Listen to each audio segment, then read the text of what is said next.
Well, hello everybody. This is your RV Traveler's Voice, and I'm Reagan here to just talk to you about today one of our, I'll call it one of our favorite pastimes that my wife and I like to do while we're out camping, and that's ride bikes.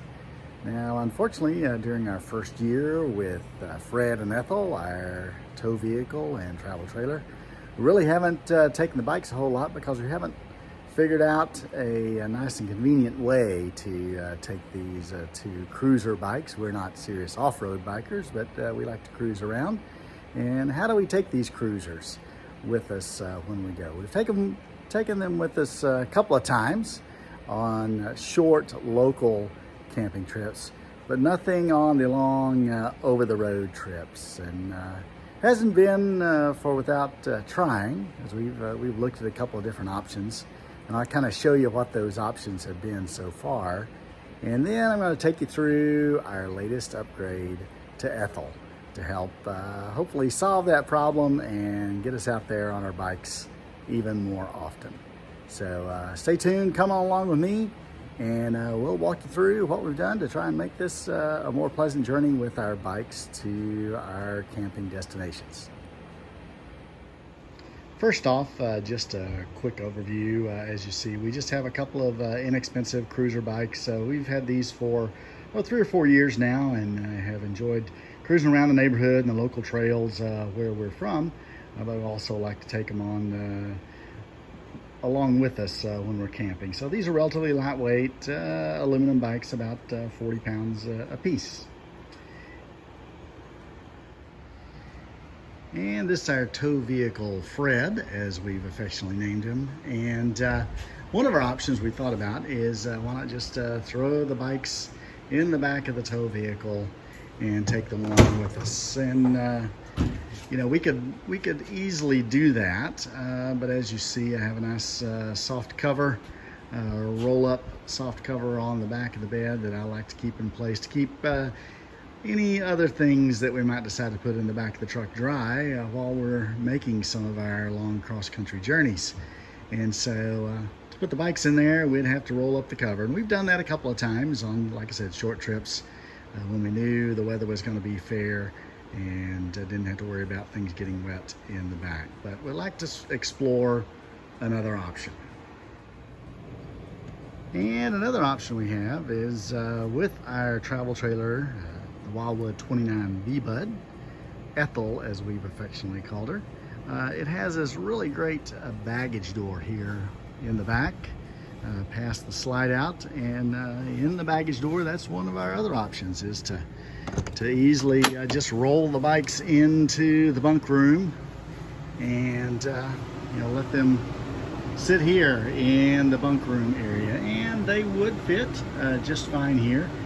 We usually have a bit of other gear in the back here as we're traveling along, so the bikes would be competing for that space with other gear. And there's not really a good way to secure the bikes. We'd basically just be setting them here in the back of the trailer and letting them bounce around as we moved along down the road. And I say bounce around, some of the roads, even the nice interstate travel, is a bit bouncy. So we're going to look for another option. And a third option, which we've kind of polled around many of our travel trailer forums and folks that we know, and they've showed us some other options for aftermarket racks that you can actually mount here on the front. Lippert makes some of those, and there are other manufacturers. But one of the things about this trailer and our tow vehicle is that you know, we're about where we want to be on tongue weight and the amount of weight that's actually traveled to the tow vehicle. So I'm just not that crazy about throwing another 100 pounds or so here on the tongue weight. And it is a fairly tight space area, and most of those options involve a rack that sits up above the propane container there, and would involve, you know, a 2-person lift on either side to get that up onto those racks. So not really a fan of that option as well. So we've kept exploring. So here we are at a side view of Ethel, and I'll introduce you to the fourth option that we landed on here, which was putting a fold down cargo rack here on the back of the trailer. And this rack was actually custom made for us by a friend of ours, but it's still, fairly straightforward. The unique thing about this is one of the things we learned as we were investigating is that we didn't need to attach anything to the existing square tube bumper. In fact, I did contact my warranty representative at Forest River, who said the bumper was likely rated around 250 pounds, but they referred me to the actual frame manufacturer, Lippert, to get the actual specs on it.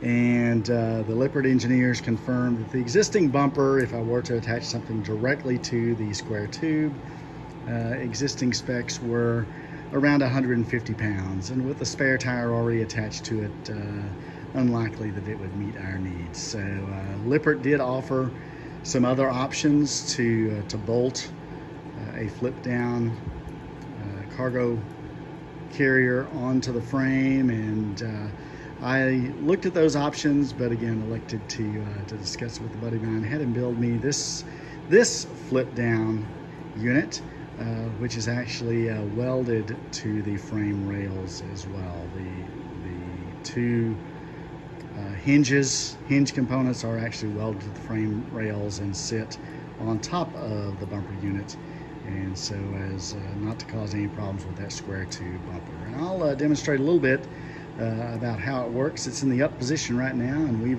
you can see we've put the existing spare tire onto the existing unit. We put several handy D-rings around on it to help strap things down, as well as you can see I've installed one of my rear view cameras, just have it installed onto the flip down cargo rack as well. And we'll show you how that thing works here in just a moment, because it's fairly simple to flip down, basically pulling a couple of pins on either side and the unit will flip down into place and is very sturdy. One thing you want to be careful about when installing these, we've heard and learned, is to eliminate the amount of play as these things go down the road. And this, I'm putting my hand onto the unit now, and there is absolutely no play in this. My friend got this put together with very tight tolerances, so these pins hold it very secure and tight. There's no wiggle or wobble as it goes down the road in the up position, and we're going to demonstrate the down position right now. All right, we have it in the down position now, and that was as simple as removing these pins from the lower hole. I just pulled those out and we flipped the trailer down. It's in the extended position, and to hold it there, it's just a matter of reinserting the pins to hold it in place on both sides.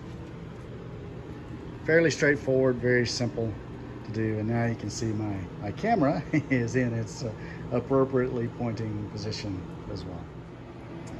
Now with it in the extended position, it's basically your standard cargo carrier, and you can put just about anything on here as long as it's not terribly heavy, but the way this thing's built, it'll support just about anything that I want to carry, whether it be a couple of generators, your stinky slinky tote,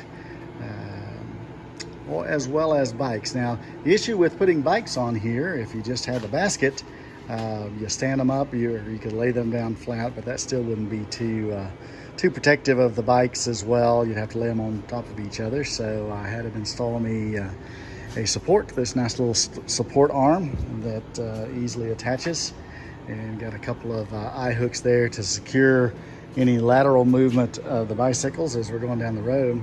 But as well, we did see online, and several folks recommended another option as well to help hold the base of the bike secure, and that unit is what's called the Stromberg Carlson bike carrier adapter, and we'll show you that right now. It's basically an attachment that goes onto this cargo rack that basically will help hold the wheels, the bottom of the bikes steady. So with something holding the bottom steady and the top steady, the bikes really aren't going anywhere. So we'll put a link to this in the video description as well, so you can get this item off of Amazon. And it basically gives you these 4 brackets, as well as some tie-down straps that come along with them. And those brackets bolt directly to the expanded steel base that we have here on the cargo rack. All right, we have the Carlson Stromberg brackets installed, and we have the bikes up, strapped down, and we also put a couple of generators on the back as well. And there's still space for a bit more cargo in the middle, should you so choose. This is a 24, so 2 feet in width, and length is 6 feet. So this is a 6x2 for those of you who want to get approximate measurements on it and about how much fits on a 6x2. And everything seems to be pretty sturdy. We're going to give it a road test, and we'll see how things work out. But we have everything strapped down, strapped to the D-rings, bunged in place as well for extra support. But everything is pretty sturdy. So we'll see what happens on this flip down cargo rack. Stay tuned. One thing I failed to mention as well is that I did purchase some longer bolts to attach to the expanded steel, the heavy gauge expanded steel base. The ones that come with it are about, get where we can focus on it, they're about 1 inch long, and they really don't give you much thread by the time you put a washer on it and the Teflon locking nut. Now, just another item besides buying the longer bolts, I did buy some large fender washers, the 3/8 inch hole fender washers, as well as the existing flat washer. The flat washers they give with it also are just barely bigger than the hole in the expanded metal, so they started to pull through as well. So I bought some large fender washers and then put the flat washer on top of it, and then the nut, so to give us some more support as well. And that was also a tip in the reviews. So here's the unloaded view of the flip down cargo rack with the bike supports fully installed. We have them offset so we can optimize the space and squeeze the bikes as far close to the sport rack as possible. Now, with it like this, I will note, obviously you can't flip it up with the tall support in place, but even without the tall support in place, these bike supports do stick out just a few, 3 or 4 inches too much to completely fold the rack. So if I was doing it again, I probably would extend this out, but it's just a matter of a quick 1 minute job with the ratchet to take these off to flip it up if I'm storing it for the winter. Most of the time it's going to be down because we're going to be taking the bikes with us.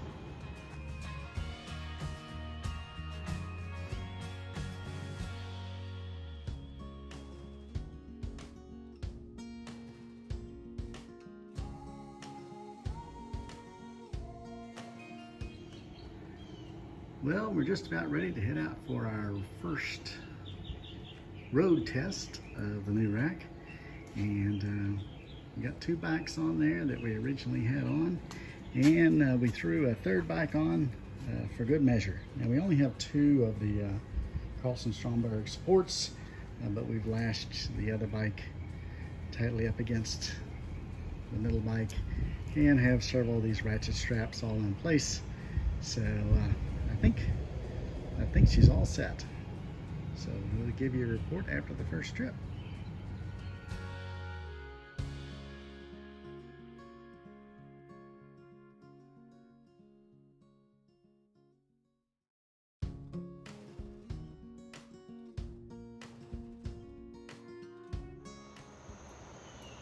All right, we made it to the campground with the first trip on the bike rack slash cargo basket, and everything held nice and tight and no issues. And I think this bike rack is going to be a keeper. So highly recommend my buddy's welding service, and all the welds held, and the bikes didn't move around. We kept an eye on them from the overhead camera. We kind of watched those as we went down the road, and all were steady. And it was about an hour drive on a mixture of interstate traffic as well as on 2-lane country roads. So all's well.